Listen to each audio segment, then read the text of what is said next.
for your listening enjoyment, John Lund as Johnny Dollar. Donald Maynard, Johnny. Oh, hello, Mr. Maynard. Haven't talked to you in a long time. Want to go to work? Sure. What is it? We insure a Miss Isabelle James, Tulsa, Oklahoma. She's been killed. How? Murdered. Want you to leave as soon as you can, Johnny. Won't take me long. See you at your office in an hour, and you can fill me in on the details.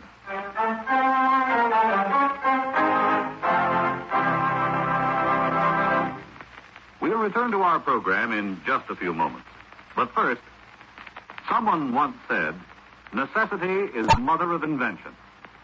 In other words, every inventor feels that there is a definite need for whatever he invents. It may be as large as a battleship or as small as a pin. But someone, somewhere, will find a use for it.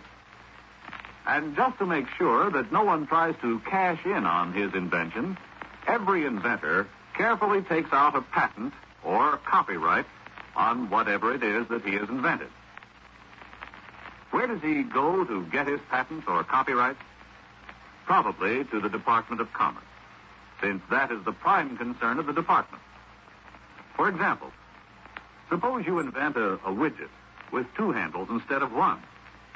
Well, this means, of course, a big boon to widget users because it can now be operated by left-handed as well as right-handed people. Having invented a two-handled widget, you and your inventive genius should be protected. So you contact the Commerce Department and apply for a patent. The department also registers the trademarks and labels you use in selling two-handled widgets so that no one else can claim he invented the two-handled widget and collect the money that should be rightfully yours when you make and sell your particular type of widget. Now, suppose you also write a book on the history of the two-handled widget or a song titled The Love Song of the Two-Handled Widget. You take them to the Department of Commerce and have them copyrighted. This way, you can always prove that the book and the song are your property. So if some foreign inventor suddenly appears with the startling announcement that his country claims the honor of having invented the two-handled widget or the one-wheeled doohickey, you can prove he is mistaken by producing the prior patent you have registered with the United States Department of Commerce.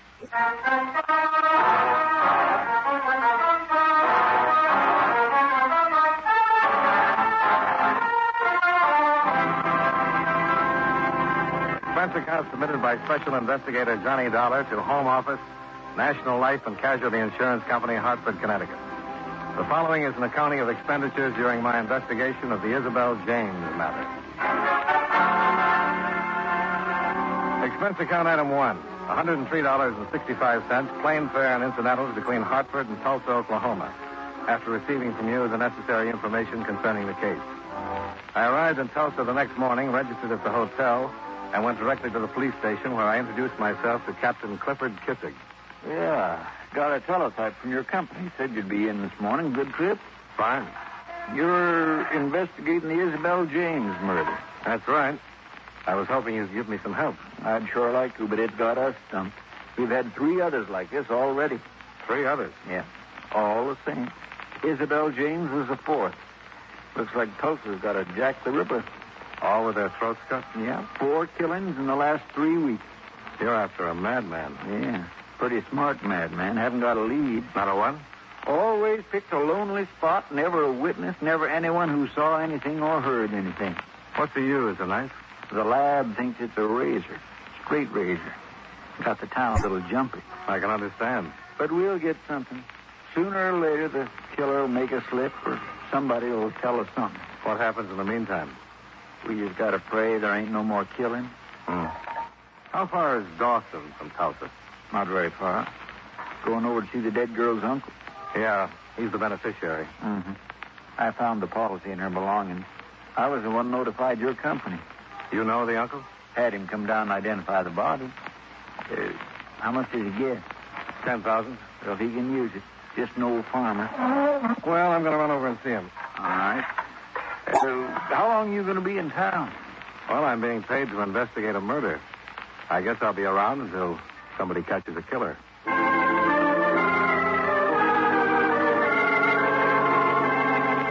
Captain Kissig advised me where I could rent a car, and a half hour later I was driving a small coupe out of the Tulsa city limits heading for Dawson. The dead girl's uncle, Morley Parrish, lived a few miles east of Dawson in an old rundown farmhouse that was in the middle of 6 or 8 acres of parched earth. He was a man in his late 50s, weather-worn and thin. He met me at the door with a look of suspicion. What do you want? Mr. Parrish? Yes? My name is Dollar. I represent the insurance company that covered your niece's life. I'd like to talk to you about it. About what? About your niece. Her death. She's dead. What's there to talk about? You're the beneficiary. You get $10,000 from the insurance company. Come in. Sit down. I get, how much you say? $10,000. You want a drink? Well, I don't... I got a jug of whiskey. I've been saving it. You say your name is, Dollar. What company you work for? National Life and Casualty. I get $10,000. That's right. Yeah, have a swig.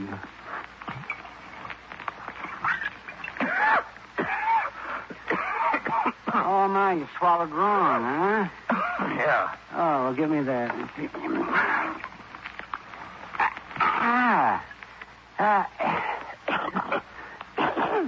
Well, no wonder. I didn't shake it up. Shake it up. Why, sure. Gotta shake it to make it smooth. You sure that didn't come with a fuse in it? Emmett Willis made it himself. Brung it by last month. Here, you try it now. Well, I really don't think Oh, go ahead. You got a bad sample. Okay. You see how much smoother it is? Yeah. Well, you just got to shake it up. Now I'll have it. Ah, yes. Oh, my. Yeah, well, that's right tasty. Yeah. Let's talk about your niece. All right. Let's talk. You know why anybody would want to kill her? No, it's that fella that's been killing all them other girls, ain't it? Yeah, I guess so. That's what the police say. Well, it seems to me he don't care who he kills. Just as long as it's a girl. Another swig? No, thanks. Your niece left you when she was 16, didn't she? I'll take another swig, you ain't it? Yeah, 17, I think. She ran off to Tulsa. You see her much after that? Well, not much. Maybe once, twice a year. When was the last time you saw her? The other day in the morgue. No, I mean before that. Oh, my. Well, that was about a month. She didn't write or... Oh, look, Mr. Police, they ask all them questions. I know it. You could ask them all over again, huh? If you want to get your $10,000. Well, okay. No, she didn't write. She never wrote. At least in the last 5 or 6 years, she never wrote. When she first got to Tulsa, she used to write now and then. Last time I seen her, she didn't say nothing about what she was doing or who she was seeing her. And so I can't very well help you find out who killed her. Come on, have a swig. No, thanks. I'm in a rented car. Suit yourself. And once I open the jug, it gets finished. Then you better finish it. Naturally, I will. Oh, man. Delicious, huh? Oh, you bet.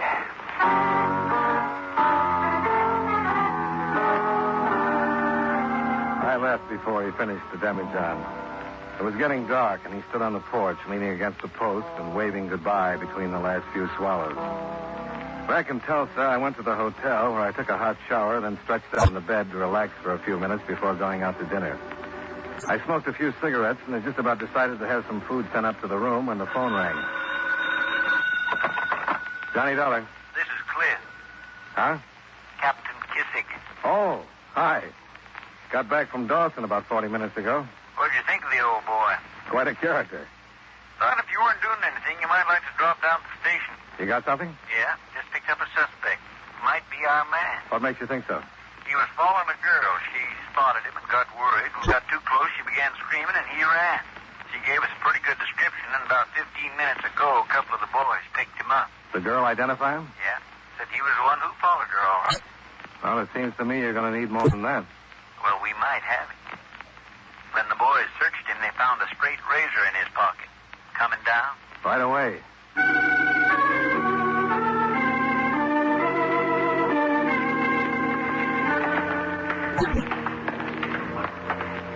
His name's Story. Storey. Alvin Story. He hasn't said anything interesting. But you think he's it? Yes, I think so. Nothing definite except the razor and his actions, but I just got a hunch. What's he say about the razor? Not much. Admits it's his. Says he was just carrying it.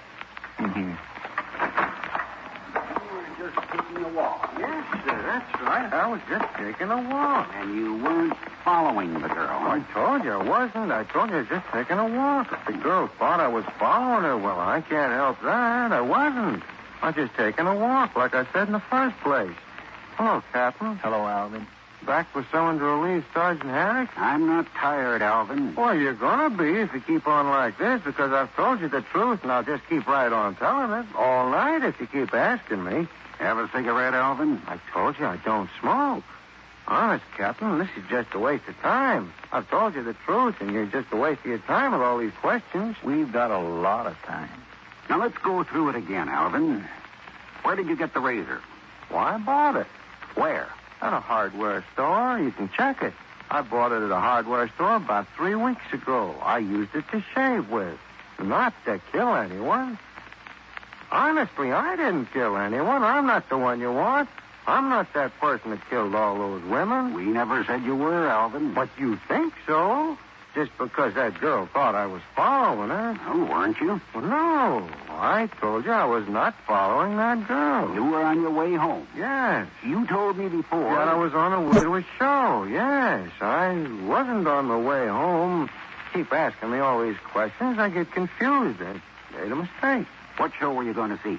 Well... What show? Oh, no one in particular. I was just going downtown to see what was playing. You were headed downtown? Yes, to see what was playing at the shows. The girl says you were following her. Well, I don't care what the girl says. She's lying. I wasn't following her. But you were walking behind her. Yes, I might... Yes, I was probably walking behind her. Well, she was going in the other direction from town. Well, again, I wasn't behind her. I tell you, I was going... Police sergeant named Haddock kept working on the suspect, quietly, persistently. Alvin Story, a tall, frail-looking man dressed in blue jeans and a leather jacket, sat behind the table trying desperately to be calm and anticipate the sergeant's next question. After half an hour, the captain and I left and went upstairs to his office where he fixed coffee. Cream and sugar? Black will be fine. Well, what do you think? I don't know. He's a strange one. Yeah. If I had to pick types, I don't know. It's hard to tell about anybody in a police station. Maybe he was following the girl.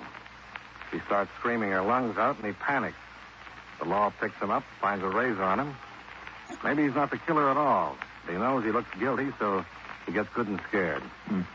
Guys act awful funny and make a lot of mistakes when they're scared. He just carries a razor around with him. Well, isn't it possible? Oh, yeah. But I still think he's our killer. Well, I have to admit I'm inclined to agree with you. But there's always a chance he's not. You never know. Kissing. Yeah? Okay. So we know now. Sorry? Yeah. He just confessed.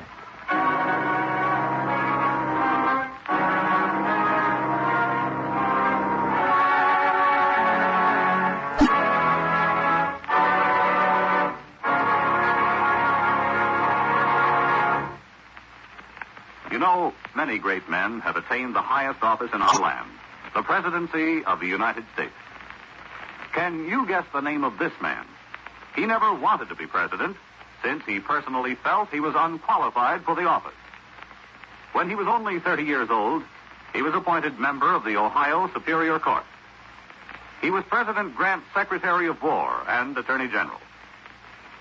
In 1908, through the recommendation and support of Theodore Roosevelt, he succeeded Roosevelt as president. If you don't have his name by now, here's another clue. During his administration, the Postal Savings Plan and Parcel Post were established. Who was he? William Howard Taft, 27th President of the United States. His life is part of your American heritage.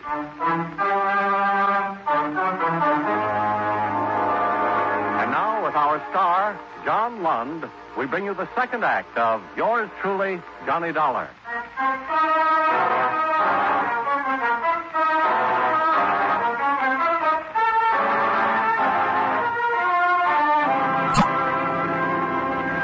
Alvin Story still sat at the table in the dim, bare little room. He looked tired, but he looked relieved. A stenographer was set up at one end of the table, while Sergeant Haddock leaned against the wall and smoked a cigarette. Captain Kissig crossed to the table and sat on the edge of it, facing the suspect. Can we get this thing over with, Captain? Can we finish it up and let me go lie down? When the stenographer's ready. Tell us about it. Well, what's there to tell? I killed them. I killed all of them. Isn't that enough to say? That's what they'll hang me for. Anything else I say won't make any difference. Why'd you kill him, Alvin? I don't know. You know something? I really don't know. I just wanted to. First one I saw her, and I just wanted to. I guess I thought about it before I saw her. Yes, I used to lie in bed and think about it. I used to dream about it, too. I used to wake up and feel like I'd really done it. Sick all over and scared. I felt so terrible. All I feel now, kind of. Yeah. It's like a dream now. Right now, it's like a dream. But it isn't. Tell us about the person. Do I have to? It'll help. It's kind of hard to remember exactly. I bought the razor and I waited for her. On Garvey Boulevard? I guess so. Try to remember. Yeah, it was Garvey. It was late at night. What night? The night of the 11th? Maybe. I think so. I think it was Tuesday night. That's right. And I killed her. You knew her? No, not really. It's hard to explain. Well, did you know any of the other three girls? 2. No, with the last one, it makes 4 altogether. No, 3. Now, think about it a minute, Alvin. There were... Only 3. I ought to know. 3 girls. No, now try to remember, Alvin. I don't have to try and remember anything. There were 3. Just 3. 1, 2, 3. I know. Why would I want to lie? I'm not saying you're lying, Alvin. I even know the names. I cut the pictures out of the papers. Tell me the names then, Alvin. Well, certainly. Mary Knapp, Virginia Vitello, and Thelma Greer. I know all of them. I kept a record. What about Isabelle James? Who? Isabelle James? Oh, yes. She was in the papers the other day. That's right. And somebody killed her like the others. I read about it. I thought it'd be blamed on me, but it didn't make any difference. 1 or 10, what difference would it make? For a half hour, they questioned Alvin's story. Time and time again, he admitted the 3 killings, and time again, he denied any connection with the 4th, the murder of Isabelle James.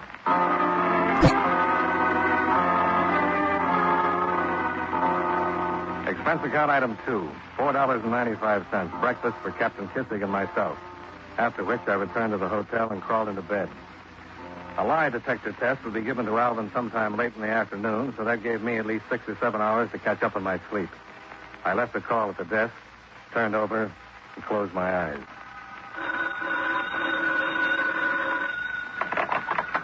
$30. 3 o'clock, Mr. Dollar. Oh, thanks. And Mr. Parrish has been waiting in the lobby to see you. Parrish? Yes, sir. Mr. Morley Parrish. He's been waiting over an hour. Okay. Send him up. Yes, sir.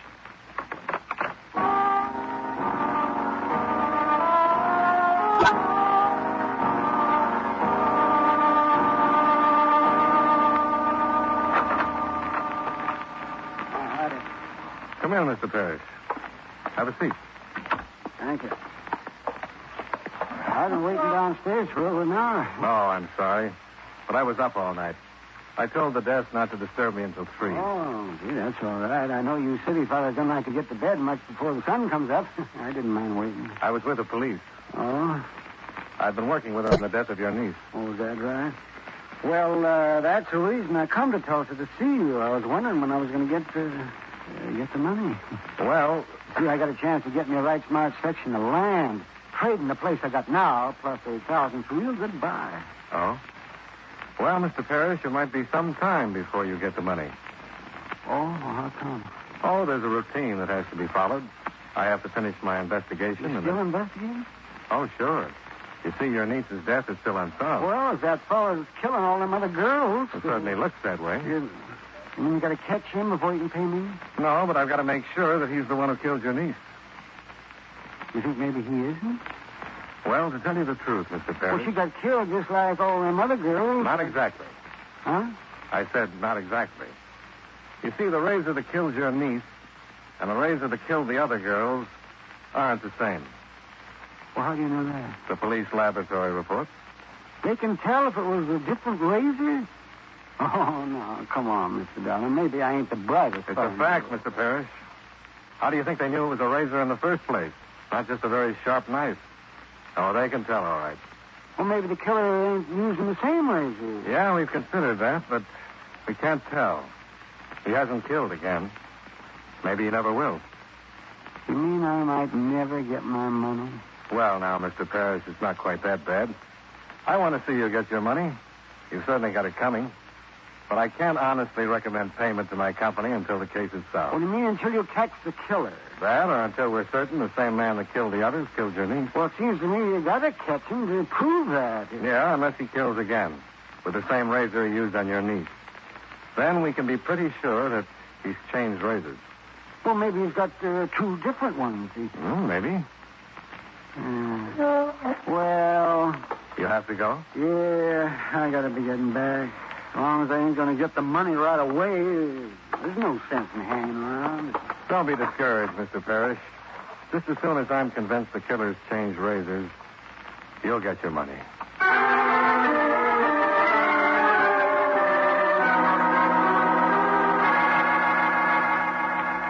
Yeah, Dollar, we just gave Story the polygraph test.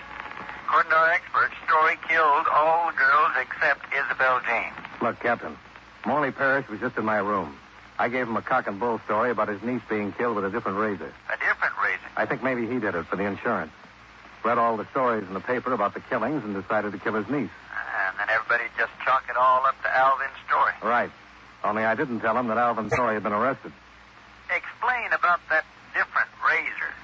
Parrish left here thinking he wasn't going to get the $10,000 until I was certain the same man killed his niece that killed the others.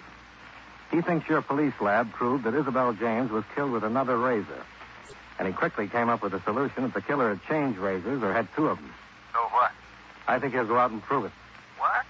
You mean you think... I think he's simple-minded enough to try and kill someone just to make it look like the killer has changed razors. Well, I sure hope you're wrong. Well, so do I, but it's the only way we could prove anything.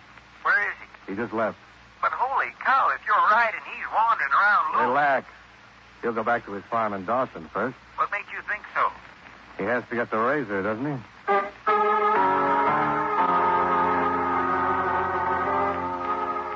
10 minutes later, Captain Kissig picked me up in his car, and we drove well over the speed limit getting to Dawson. Just west of Old Morley's farm, we pulled off the road and turned off our lights.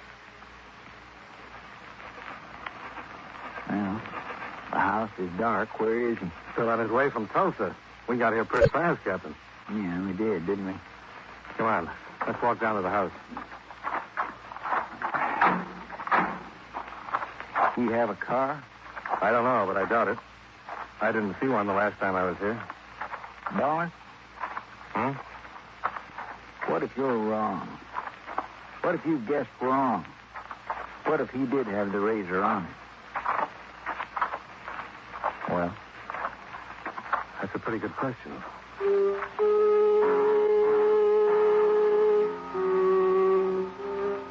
The night was warm, with a big red moon. We walked down to the old farmhouse while a coyote howled way off in the distance. We found a spot by the side of the house where we could see the road and still be hidden in the shadows. We waited for Morley Parrish to come and get his razor.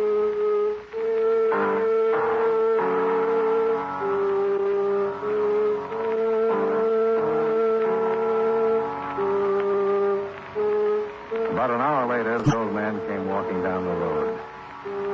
the house. After a few moments, a light flared in the back room. We could hear him moving around, and the light went out.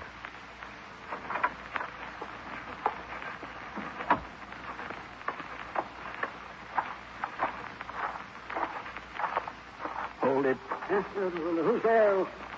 Who are you? It's me, Mr. Parrish. Mr. Dollar? Yeah. This is Captain Kissig with me. What do you want? Just came down to see you. Well, I got business. I got to be going. In a minute. There's a drink in the house, another jug behind the stove. Go on in and make yourself comfortable. I'll be right back. Just a minute, Mr. Well, Parrish. look, I got to hurry. Where are you going? I got business in Dawson. You going to walk? Oh, sure, I always walk. I hitchhike if I get a lift. We've got a car. We'll give you a lift. No, I don't want to put you in no trouble. No trouble. Mr. Parrish, what did you pick up in the house? Huh? Well, nothing. What have you got in your pocket? Well, nothing. What do you want? You ain't got no right to do... Do you own a straight razor, Mr. Parrish? You better give it to us, Mr. Parrish. And be careful how you do it. I've got a gun pointed at you. Well, you knew it all the time, huh? I had a hunch. Now, here you are. Is this the one you killed your niece with? Yeah. You were going to kill somebody else. Oh, there ain't no difference after the first one, and I sure could have used that money. Gee. Man, oh, man, that was a wonderful little farm, but, I just guess you can't beat them scientific police methods. I sure thought I had it all figured out, too. You gonna go now? Yeah. What's gonna happen to my farm? They'll sure hang me, and I ain't got no relatives to The take state'll take care of it. Come on. Mr. Darling, why don't you just sneak back with your arm, get that jug? There's no sense in wasting on some stranger who wouldn't appreciate it.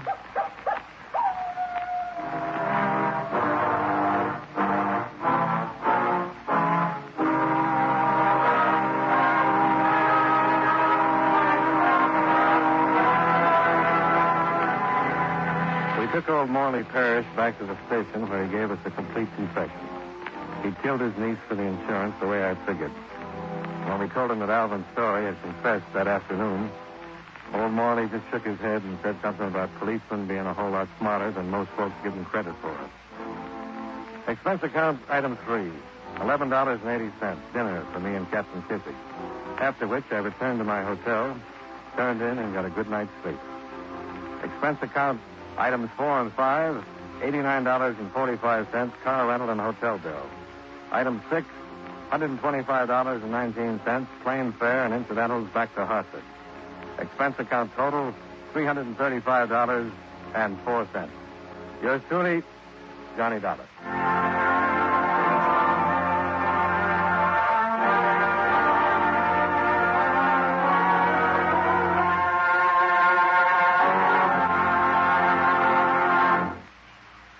Johnny Dollar stars John Lund in the title role and was written by Blake Edwards with music by Eddie Dunstetter. Featured in tonight's cast were Joe Duvall, Parley Bear, Howard McNear, and Clayton Polk.